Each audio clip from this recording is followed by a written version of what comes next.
So sort of continuing that trend, I know that there's ways I can trick you into thinking that you're losing more, that you're progressing more if you're just looking at weight as your number. I'm going to be able to make you feel like it's working and potentially continue working with me because that weight number is changing. Lucky for you guys, I refuse to do that. I have a little bit more long-term approach. I have a little bit more integrity than that. But I'm going to tell you how I would do it if I had to. Now I sound like some famous football athlete. But anyways, if I wanted you to lose weight and just solely affect the number on that scale, what would I do?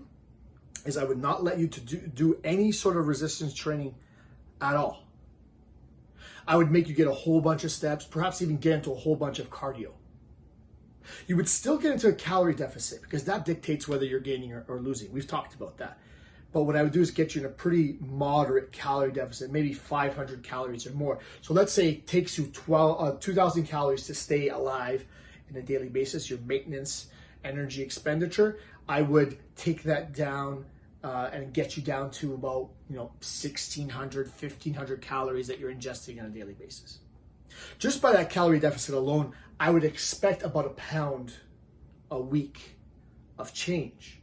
Not to mention whatever the cardio is doing, not to mention, here's the trick, what not doing resistance training is going to do. Because your body is going to take the signals and decide what to do. It's going to say, I don't see any protein coming in, so I don't have the building blocks to maintain some of this muscle. And you're really not using a lot of this muscle in a way that's challenging them to stay at the level they are now. So when you don't use it, you lose it.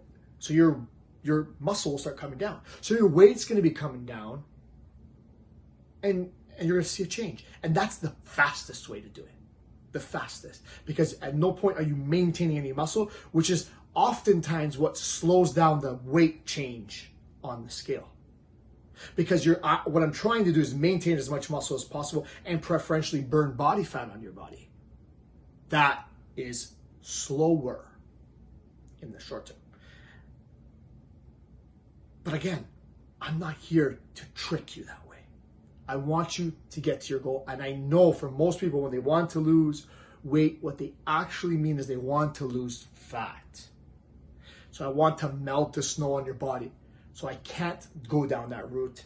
Although it would make me look like a superstar after a month, 2 months, take a bunch of photos, send you on your way, and I'm the best coach that ever existed. But that's not the approach. I want this long term. I want you to see the actual results you want and not what you tell me you want to see and me pretend like I don't understand what that means when I read between the lines. So, I gotta talk about the signal. We gotta talk about maintaining the muscle. Yes, burn some extra energy by getting steps and maybe perhaps a little bit of cardio. Of course, recovery, all that stuff has to come into the fold, but again, you have to be in a calorie deficit. What changes is this resistance training. Resistance training maintains the muscle as opposed to let you burn that muscle and make you feel like you're losing weight because some of that is muscle. And of course, the body fat is affected, as I've said in previous videos looking at the SMART scale. So, I ain't going to trick you, but I'm going to get you to the goal. It's not going to be that fast, as fast, I should say, as that approach, but it is going to be sustainable, which to me is more important.